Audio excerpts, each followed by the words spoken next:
Action. Hi, my name is Trisha Seifert, and I have been working with a group of student game developers to create a college transition game. And I'm excited to come and play this game at your high school in the coming weeks. So the game is really based on how you do college. And so it's the object, as you can see here, is to maximize your score on two different tracks. Because we know that success in college is not just about academics or just about social, but in that perfect balance between academic performance and connecting with friends socially. So when my research team and I were out talking with high school students around Montana, one of their main questions was, how do you manage time? And so time is actually a key mechanic within the game, and time is here in these blocks. You just have blocks of time in your life and in the game. And you play the game by allotting how you choose to use your time.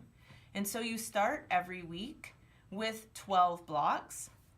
And just like in real life, if you use up all of your time, you're going to gain some stress. Here, the yellow player has chosen to put some of their time maybe in work, and for each block of time that they put in the work area, they will gain one additional coin. This player played 3 blocks, and therefore they've received 3 coins. They've also chosen to put 2 blocks of their time on class. Every time you spend in class, you get 1 study token, and that's what these green squares represent. So they have 2 squares for going to class. And the other way you can use your time is by taking advantage of some of the services that exist on campus. The yellow player here has chosen to use some of their blocks of time to go to office hours. So this 1 block of time here results in 2 additional study tokens. You can also see that the yellow player has put 1 of their time blocks on going to the financial literacy office. A really good idea. Those people help you figure out how to manage your money. And so they're going to gain 1 additional coin. So time, as you can see, is an important mechanic in the game, of which you have 12 blocks every single week. And at the end of the week, just like in real life, you get all of your time back to start the next week. So in any given week, there might be social events. On this particular week, there's late night tacos. You're famished, but it's 2 a.m. Luckily, the local taco place around the corner is only open after midnight. So if you want to go to this social event, you choose to spend some of your time. And so the minimum amount of time that it takes to go to this social event requires at least 2 of your time. But just like in real life, if you hope to make some friends at a social event, you probably need to spend a little bit more time. And so we do this by making a wager. You put the amount of time you wish to wager in your hand. We put our hands in the middle, and then we do the big reveal. The players that have the greatest amount of time wagered get a choice of friends. And so here we have 3 different friends. Just like in real life, friends come with both costs and benefits. So if Raymond is your friend, in order to maintain his friendship, he's going to cost you 1 cash per week. I like to think of that as like having to buy him coffee. But he's kind of a study buddy friend. And so for every 1 cash that you pay in friend maintenance, you gain an additional study token. And so your player would then get another study token. You might choose to have Radhika as a friend. And she has the cost of, she costs you 1 study per week. So in order to maintain her friendship, you would need to spend 1 of your study tokens every week in maintaining Radhika as a friend. But you can think of her as like a friend who happens to work at the campus bookstore. She gives you a little cash hookup every time you come in. So there's friends that have costs and benefits. But at the end of the game, for every friend you have, you gain one additional move on the social track. For every social event you attend, so by going for late night tacos, you also gain one move. So I move one on the social track because I went to late night tacos and I happened to win the friend wager and I chose Raymond. So at the end of the game, I would move forward one more for having Raymond as a friend. So in any given week, you might also have an academic assignment due. And assignments vary in their difficulty. They could be easy, meaning they don't have a huge amount of bearing on your ultimate GPA, or they could have sort of medium and have the opportunity of making way more impact on your GPA. Just like in real life, you get to choose how much time you put into that assignment. And generally speaking, the research has shown the more time you put in on the assignment, the better you do on it. So if I wanted to maximize the possibility of 2 GPA for this arts and humanities assignment, I would need to wager 4 of my time blocks.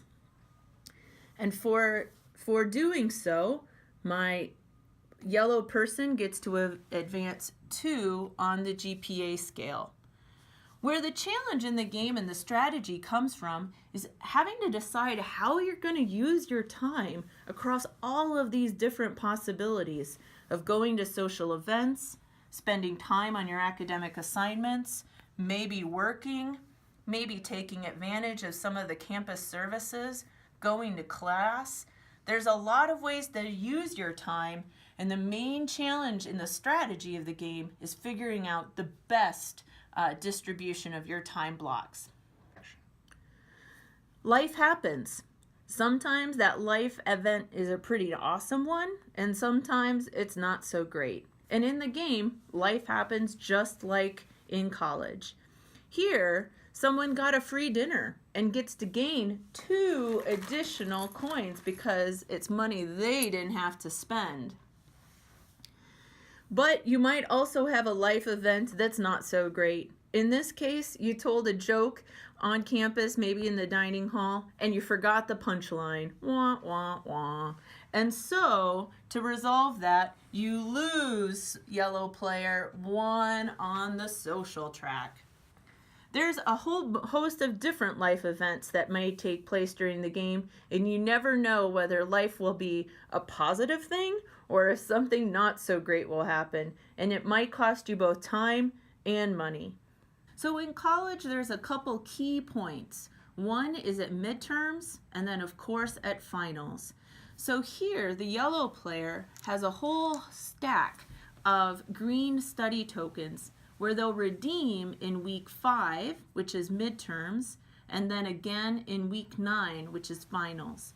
The only way the green player moves up on the GPA track in terms of midterms and finals is based on how many study tokens they have. And just like in real life, you don't know exactly how many study tokens you need to have accumulated to make the maximum GPA move.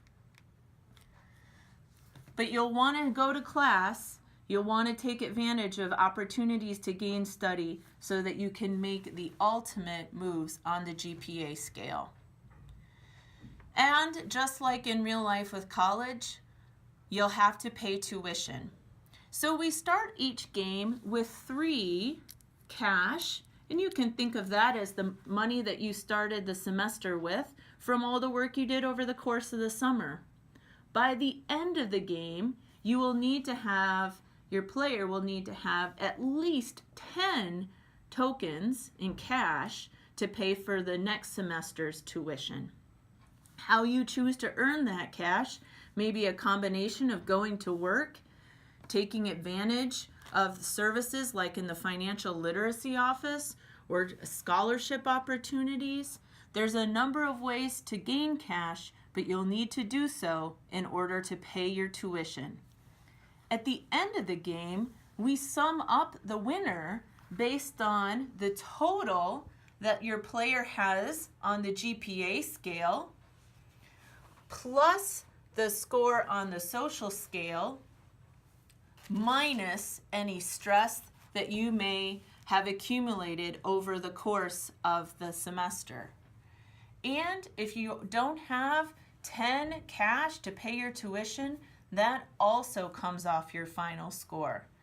So as you can imagine, a perfect score is 30, 15 on the GPA and 15 on the social, meaning you fully paid your tuition and you have no stress.